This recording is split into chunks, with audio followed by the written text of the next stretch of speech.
নমস্কাৰ শ্ৰদ্ধাসকল। আজিৰ ভিডিঅ'ত আলোচনা কৰিব ওলাইছোঁ কিদৰে ইউডাইছত ষ্টুডেণ্টৰ জিপি, এপি আৰু এফপি কামখিনি আপোনালোকে কৰিব সেইটো পোনপটীয়াকৈ চাই লওঁ আহক। তাৰ কাৰণে প্ৰথমতে আপুনি গুগল ক্ৰমত যাব। গুগল ক্ৰমত গৈ ইউডাইচ বুলি ইয়াত চাৰ্চ কৰিব। ইউডাইচ বুলি চাৰ্চ কৰিলে হ'ব, বা আপুনি যদি লিংকটো প্ৰপাৰলি তাত টাইপ কৰি দিয়ে তথাপিও হৈ যাব udaiceplus.gov.in। চ' এই চাইটত যেতিয়া আপুনি চাৰ্চ কৰিব তেতিয়া আপোনাৰ ওচৰত এই ধৰণে পেজটো খোল খাব আৰু ইয়াত চাব পাৰিব লগইন ফৰ অল মডিউলছ বুলি দিয়া আছে। লগইন ফৰ অল মডিউলছত আপুনি এবাৰ টিপি দিব লাগিব। যেতিয়া লগইন ফৰ অল মডিউলছত আপুনি যাব, তাত আপুনি ষ্টেটটো চিলেক্ট কৰিব। ষ্টেটটো চিলেক্ট কৰি গো কৰি দিব লাগিব।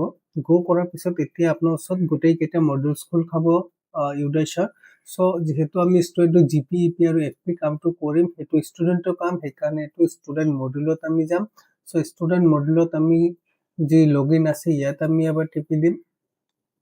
ইয়াত টিপি দিয়াৰ পিছত এতিয়া আপোনাৰ স্কুলৰ ডাইচ কোড আৰু পাছৱাৰ্ড দি লগতে কেপচা বহাই পেলাই আপুনি চাইন ইন কৰি ল'ব। সাইন ইন কৰি লোৱাৰ পিছত ইয়াত কাৰেণ্ট একাডেমিক ইয়াৰত আহিব লাগিব। কাৰেণ্ট একাডেমিক ইয়াৰ 2026-27ত আপুনি আহক। ইয়াত অহাৰ পিছত প্ৰিফেচটো ক্ল'জ কৰি দিয়ক। এতিয়া আপোনাৰ ওচৰত ইয়াত স্কুলৰ ডেছবৰ্ডটো শ্ব' হৈছে। ইয়াত আপোনাৰ ক্লাছ কেইটা দিয়া আছে চাওক, হয়নে? চ' আমি কি কৰিম, যিকোনো এটা ক্লাছত আপুনি যাওক, যি ক্লাছ ষ্টুডেণ্টৰ আপুনি কামখিনি কৰিব বিচাৰে সেই ক্লাছত যাওক। গৈ তাত এড ষ্টুডেণ্ট আৰু ভিউ মেনেজ বুলি পাব, চাব। সেই ভিউ মেনেজত আপুনি যাব লাগিব। যেতিয়া আপুনি ভিউ মেনেজত যাব তেতিয়া ষ্টুডেণ্টৰ ডাটাবিলাক ইয়াত শ্ব' হৈ যাব আৰু কোনকেইটা ষ্টুডেণ্টৰ আপুনি এই জিপি, ইপি আৰু এফপি কামটো কৰিছে সেইটো শ্ব' হ'ব, বা যদি কোনো ষ্টুডেণ্টৰ কৰা নাই সেইটো শ্ব' হ'ব। কেনেকৈ বুজি পাব? যিকেইটা ষ্টুডেণ্টৰ কাম হৈ গৈছে, যিকেইটা প্ৰফাইলৰ কাম হৈছে সেইকেইটা গ্ৰীণ হৈ থাকিব আৰু যিকেইটা হোৱা নাই এইকেইটা আপোনাৰ ৰেড হৈ থাকিব। চ' আপুনি এটা এটাকৈ কাম কৰিব লাগিব। প্ৰথমতে আপুনি জিপিত যদি হোৱা নাই আপুনি জিপিত টিপি দিব। যেতিয়া জিপি টিপি দিব তেতিয়া ইয়াত আপোনাৰ ওচৰত ষ্টুডেণ্টৰ গোটেই তথ্যখিনি শ্ব' হ'ব। চ' ইয়াত শ্বৰ্টকাট মেথডটো হ'ল যে আপুনি ডাইৰেক্ট ছেভ কৰি দিয়ক। যেতিয়া আপুনি ডাইৰেক্ট ছেভ কৰি দিব তেতিয়া চাব ইয়াত যিকেইটা আমাৰ ৰ' ফিল আপ কৰিব লগা আছে সেইকেইটা ৰেড হৈ যাব। চ' সেইকেইটা আপুনি এটা এটাকৈ ইয়াত ফিল আপ কৰি যাওক। যি ধৰণৰ এড্ৰেছ হওক, পিন কোড হওক, হয়নে, ছ'চিয়েল কেটেগৰী, এইবিলাক যিকেইটা ৰেড হৈ আছে এইকেইটা আপুনি আগত ফিল আপ কৰি পিছত আপুনি আকৌ ছেভ কৰক। তেতিয়া এই জিপি প্ৰফাইলৰ কামখিনি আপোনাৰ হৈ যাব। ছেভ হৈ যোৱাৰ পিছত ইয়াত জেনেৰেল ডাটা আপডেটেড ছাকচেছফুলি আহিব। আপুনি ইয়াত ক্ল'জ কৰি দিব। ক্ল'জ কৰি পেলাই আপুনি তলত যি ৰাইট ছাইডত নেক্সট আছে ইয়াত দিব। নেক্সট দিয়াৰ পিছত আপোনাৰ এতিয়া এনৰলমেণ্ট প্ৰফাইল মানে ইপিটো ইয়াত খোল খাব। ইয়াত চাব কিছু ষ্টুডেণ্টৰ ক্ষেত্ৰত, নতুন ষ্টুডেণ্টৰ ক্ষেত্ৰত বস্তুবিলাক ফিল আপ কৰিবলগীয়া আছে, আৰু যদি আগৰ ষ্টুডেণ্ট হয় তেতিয়া তাত হয়তো কিছু এনেকুৱা আছে যে নকৰিলে হয়। আপোনালোকে এইটো চাই ল'ব। চাই পেলাই যিখিনি কাৰেকশ্যন কৰিব লগা আছে, যিখিনি নতুনকৈ ভৰাব লগা আছে ভৰাই দি পেলাই আপুনি ছেভ কৰিব।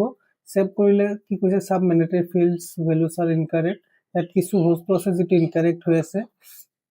Subjects other than language opted by the student, এই বস্তুটো এইবাৰ নতুন আহিছে, এইটো আগত নাছিলে। মেণ্ডেটৰী জেনেৰেল ছাবজেক্টছ কি আছে সেইটো দিছে, কি কি ছাবজেক্ট আছে সেইটো। চ' ইয়াত ছাবজেক্টটো আপোনালোকে চিলেক্ট কৰি ল'ব। ঠিক আছে, কৰি লোৱাৰ পিছত এতিয়া আপুনি ছেভ কৰি চাওক কি হয়। চ' এতিয়া হৈ গৈছে। তো ইয়াত কি কৈছে যে এনৰলমেণ্ট ডাটা ছেভ ছাকচেছফুলি, মানে ইপিটো যিটো আপোনাৰ আছে ষ্টুডেণ্টৰ সেই ইপিটো ইয়াত হৈ গৈছে। চ' ইয়াৰ ওপৰতে চাব ক্ল'জ আৰু নেক্সট আছে, আপুনি নেক্সট কৰি দিব। এফপি যিটো আছে ফেচিলিটি প্ৰফাইল, ইয়াত আপোনালোকে এইবাৰ অলপ চেঞ্জেছ পাব, অলপ নতুন পাব। যি ধৰণে ধৰক does the student participate in NCC বা NSS, স্কাউটছ এণ্ড গাইডছ, তো এইবিলাক আছে নেকি, এইটো আগত নাছিলে, এইবাৰ ফাৰ্ষ্ট দিলে। তো যিয়ে নহওক এফপি মানে ফেচিলিটি প্ৰফাইলত আপোনালোকৰ কৰণীয় হ'ল যে কি কি ফেচিলিটি পাইছে। নিশ্চয় ফেচিলিটি কিছু আছে, তো য়েছ দিব। কি কি ফেচিলিটি আছে সেইকেইটা আপোনালোকে ইয়াত টিক কৰি দিব।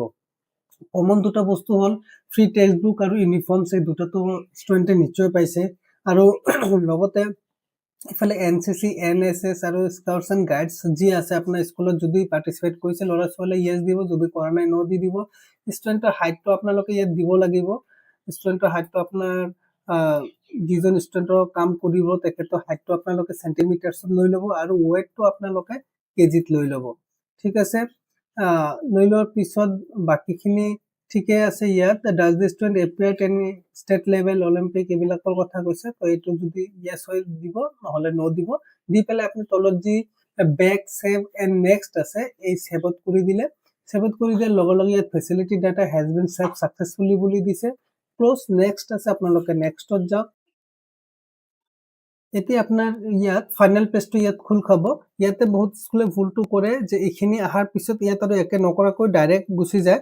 চ' ইয়াত আপোনাৰ কামটো কি, ইয়াত আপোনাৰ গোটেই প্ৰফাইলৰ প্ৰিভিউটো ইয়াত শ্ব' হ'ব। প্ৰিভিউটো শ্ব' হোৱাৰ পিছত আপুনি তলত চাব বেক টু স্কুল ডেছবৰ্ড আৰু কমপ্লিট ডাটা আছে। চ' আপুনি কমপ্লিট ডাটাটো কৰিবই লাগিব, নহ'লে এইটো ইনকমপ্লিট হৈ থাকিব। ঠিক আছে, বহুতে বেক টু স্কুল ডেছবৰ্ডত গুচি যায়, চ' সেইটো নকৰিব। কমপ্লিট ডাটা যি আছে সেইটো আপুনি কৰক। এইটো টিপি দিয়াৰ লগে লগে are you sure you want to complete the data, ইয়াত অ'কে কৰি দিব। এতিয়া এইটো নহয় যে ইয়াক এবাৰ ক্লিক কৰি দিলে ষ্টুডেণ্টক আৰু এডিট কৰিব নোৱাৰে নেকি? নিশ্চয় পাৰিব, যেতিয়াই কৰিব তেতিয়াই এইবিলাক বস্তু আপোনালোকে যদি প্ৰয়োজন হয় আপোনালোকে কমপ্লিট কৰি ল'ব। চ' এই ধৰণে এজন ষ্টুডেণ্টৰ কাম হৈ গ'ল। এতিয়া যদি নেক্সট ষ্টুডেণ্টৰ কাম কৰিব বিচাৰে, এইফালে চাব অ'কে আৰু নেক্সট ষ্টুডেণ্ট আহিছে। আপুনি নেক্সট ষ্টুডেণ্টত টিপি দিয়াৰ পিছত আপোনাক বেলেগ এজন ষ্টুডেণ্টৰ প্ৰফাইল ইয়াত শ্ব' কৰি দিব। সেইমতে এটা এটাকৈ বাকী ষ্টুডেণ্টবিলাকৰ কাম আপুনি কৰি যাব লাগিব।